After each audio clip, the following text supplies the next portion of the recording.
Assalamu alaikum wa rahmatullahi wa barakatuh.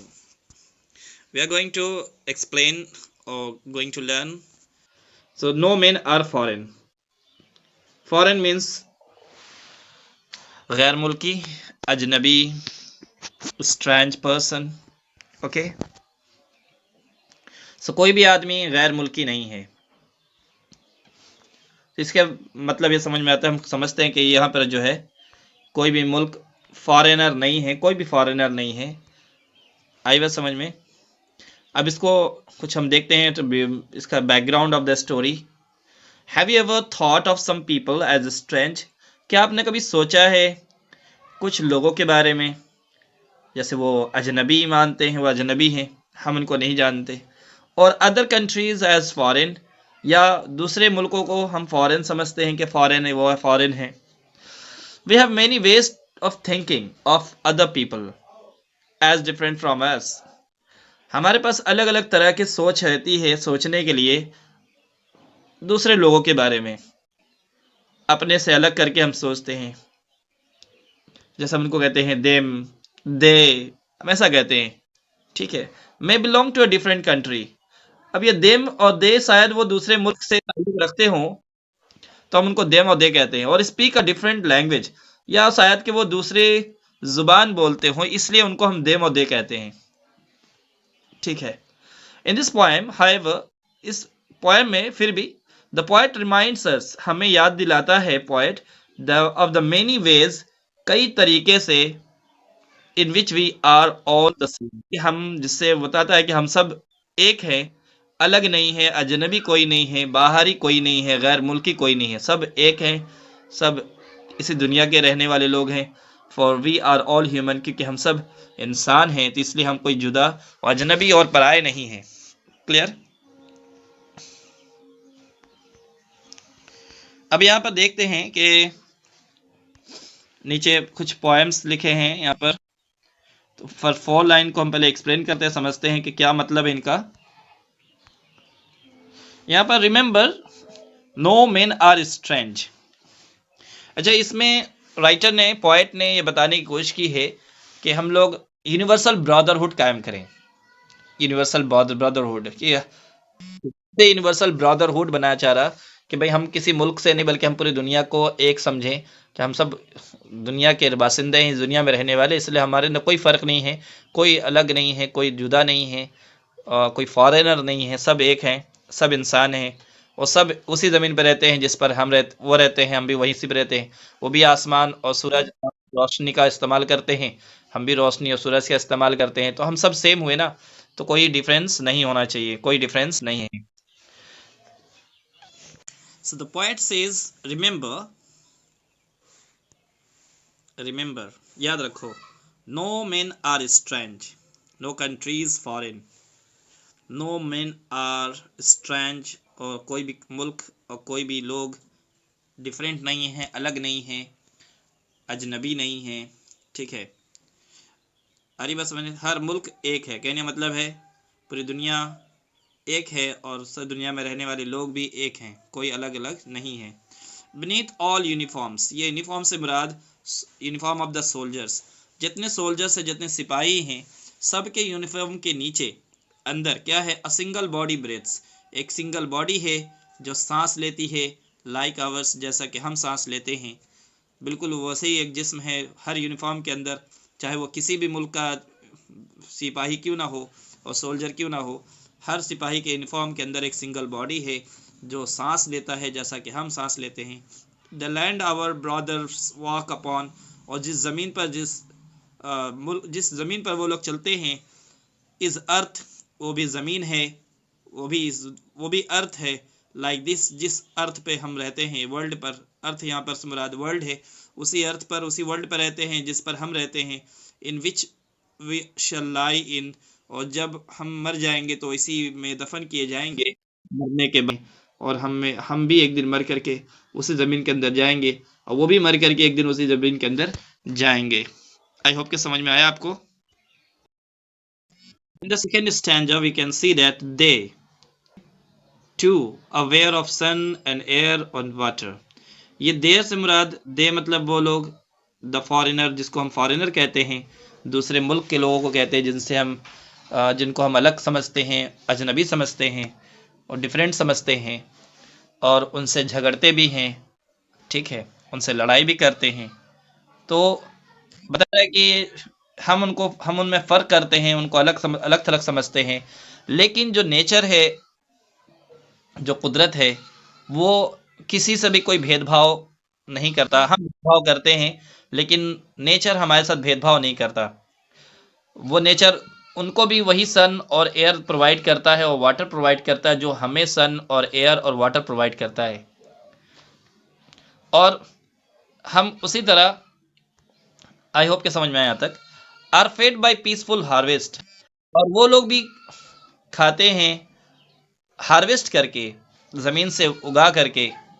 जब शांति होती है, अमन होता है, तो जिस तरह हम खेती करते हैं सुकून से, अमन के ज़माने में, लड़ाइयाँ जब नहीं होती थी, तो जब चैन सुकून होता है, शांति होती है, तो हम उसमें क्या करते हैं, खेती करते हैं, उससे अनाज उगाते हैं और उसको हम खाते हैं। ठीक उसी तरह जब शांति होती है तो दूसरे मुल्क के लोग भी उसी तरह वो भी अनाज उगाते हैं, वो भी खाते हैं अमन के ज़माने में। बाई वास लॉन्ग विंटर स्टार्व्ड, और जब जंग शुरू हो जाती है और या ठंडी के ज़माने में हमारे पास खेती नहीं होती है, हम भूखे रहते हैं, ठंडी बर्दाश्त करते हैं, स्टार्विंग बर्दाश्त करते हैं। जंग के ज़माने में जब हमारे पास लड़ाई का मौका होता है, उसमें जिस तरह हम भूखे रहते हैं, और सर्दियों के मौसम में जब खेती नहीं होती है, जब जिस तरह हम भूखे होते हैं, उसी तरह दूसरे मुल्क वाले, जिसको हम फॉरेनर समझते हैं, जिसको हम अजनबी समझते हैं, वो भी उसी तरह भूखे रहते हैं लड़ाई के ज़माने में और सर्दी के ज़माने में। देयर हैंड्स आर आवर्स, उनके हाथ भी बिल्कुल हमारे ही हाथ जैसे हैं, वो डिफरेंट नहीं हैं, उनके हाथ भी हमारे ही जैसे हैं। And in their lines we read, हमारे हाथ में जैसे लकीरें हैं, उनके हाथ में भी लकीरें हैं। वो भी मेहनत करके कमाते हैं, हम भी मेहनत करके कमाते हैं। A labour not different from our own, जिस तरह हम मजदूरी करते हैं उसी तरह वो भी मजदूरी करके कमाते हैं, खाते हैं, और हम में उनमें कोई फ़र्क नहीं है। तो यहाँ पर पोइट ने कई एग्जाम्पल देकर बताया कि फॉरेनर जिसको हम समझते हैं, उनमें और हम में कोई फ़र्क नहीं है। Remember they have eyes like our that wake. In this line the writer wanted to memorise और रिमाइंड अस, हमें याद दिलाना चाहता है कि देखो, जिस खुदा की हम इबादत करते हैं, जिस खुदा को हम पूजते हैं, जिसने हम सबको बनाया है, उसने हर एक को, उनको भी बनाया है, ठीक है। जिस तरह उसने हमें हाथ पैर दिल दिमाग दिया है, जिस्म दिया है, उसी खुदा ने उनको भी हाथ पैर आँख और दूसरी चीज़ें अता फरमाई हैं। और ये भी बताया कि उनके पास they have eyes like ours, कि उनके पास भी आंखें हैं जैसा कि हमारी आंखें हैं। दैट वेक और स्लीप, और जब वो जागते हैं तो खुल जाते हैं और जब सोते हैं तो बंद हो जाते हैं, जिस तरह कि हमारी आंखें जागने के वक्त खुल जाती हैं और सोने के वक्त बंद हो जाती हैं।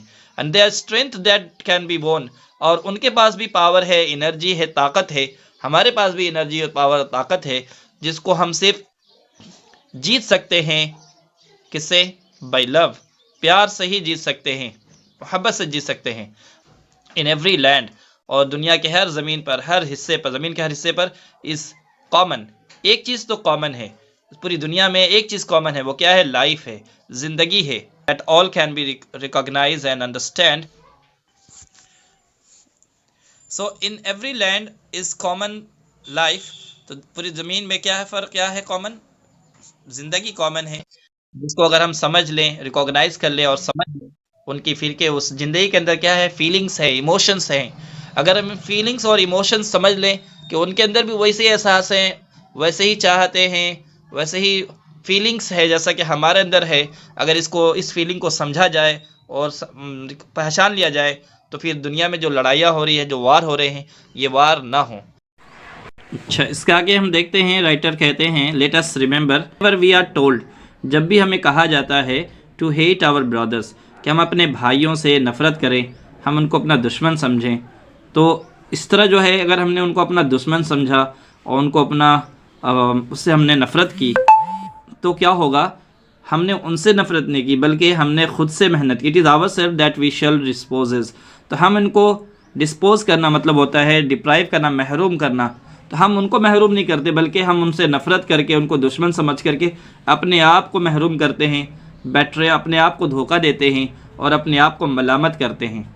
तो ये वो लोग नहीं होते जिनको हम मलामत करते हैं, वो हमारे दुश्मन समझ के। तो हम जिसको दुश्मन समझते हैं हकीकत में वो हमारे दुश्मन नहीं होते, बल्कि वह हमारे ही भाई होते हैं। उनको हमको दुश्मन समझाया जाता है कि आप उनको दुश्मन कहा कीजिए, वो पराए मुल्क के लोग हैं, दूसरे लोग हैं। तो जो भी अगर उनकी बातों में आ जाए और उनको अपना दुश्मन समझने लगे तो वो जो है वो डिस्पोजेस के माने, यहाँ पर जो मीनिंग आपका देखिए लिखा है यहाँ पर, डिस्पोजेस के माने डिप्राइव, महरूम करना। ठीक है, डिस्पोजेस के मतलब होता है डिप्राइव, महरूम करना। तो जो महरूम होगा, कौन महरूम होगा? वो कोई दूसरा महरूम नहीं होगा, बल्कि मैं महरूम होऊंगा। मैं ही अपने को धोखा देने, बैटरी मैंने धोखा देना होता है और कंडे मैंने मलामत करना होता है। ठीक है, तो मैं मलामत अपने आप पर, मैं खुद पर जो है मलामत कर रहा हूँ, मैं खुद को धोखा दे रहा हूँ और मैं खुद को महरूम बना रहा हूँ। Remember we who take arms against each other. और आप सुन लो कि जो हम ही लोग हैं जो एक दूसरे के ख़िलाफ़ हथियार उठाते हैं। टेक आर्म्स मतलब एक दूसरे के ख़िलाफ़ हथियार उठाते हैं, और हथियार उठाना हमारे लिए ये लास्ट ऑप्शन नहीं होता, इसका कोई नतीजा नहीं होता, इससे दोनों को ही नुकसान उठाना पड़ता है। इसलिए हम सबको क्या करना चाहिए? हमें जो है हथियार नहीं उठाना चाहिए। Next we are going to learn the last of this poem, okay, last part of this poem. Here it is also giving us a message. It is the human earth that we defile. Defile के meanings लिखिए, pollute or destroy, pollute or destroy, make dirty, or meaning is given there in your book also. Our hells of fire, ये hells of fire means bombers, a group of bombers during First World War। ठीक है, hells of fire लिख लीजिए, a group of bombers during First World War में कुछ bombers थे जो bomb गिराने वाले थे, वो हेल्स ऑफ फायर बोल सकते हैं। And dust outrage, outrage the innocence, outrage the innocent of air. ये मीनिंग देखिए वहाँ पर, the meaning is given in your book. Outrage the innocence of, ये meaning violate the purity. Violate की मीनिंग लिखिए स्पॉयल, ओके, बिगाड़ना, ख़राब करना। स्पॉयल मतलब SPOIL, स्पॉयल मीन्स बिगाड़ना। ठीक है, बताना चाह रहे राइटर, देखिए, इट इज़ द ह्यूमन अर्थ, ये जो ज़मीन है, ये ज़मीन इंसानों के रहने के लिए है। ठीक है, दैट वी डिफाइल, जो हम, जिसको हम क्या कर रहे हैं? डिफाइल मतलब बोलते हैं पल्यूट कर रहे हैं, डिस्ट्रॉय कर रहे हैं, बर्बाद कर रहे हैं। ठीक है, और पल्यूट कर रहे हैं मतलब उसको पोल्यूशन से भर रहे हैं।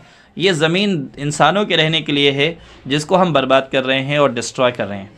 Our hells of fires and dust outrage the innocence of air.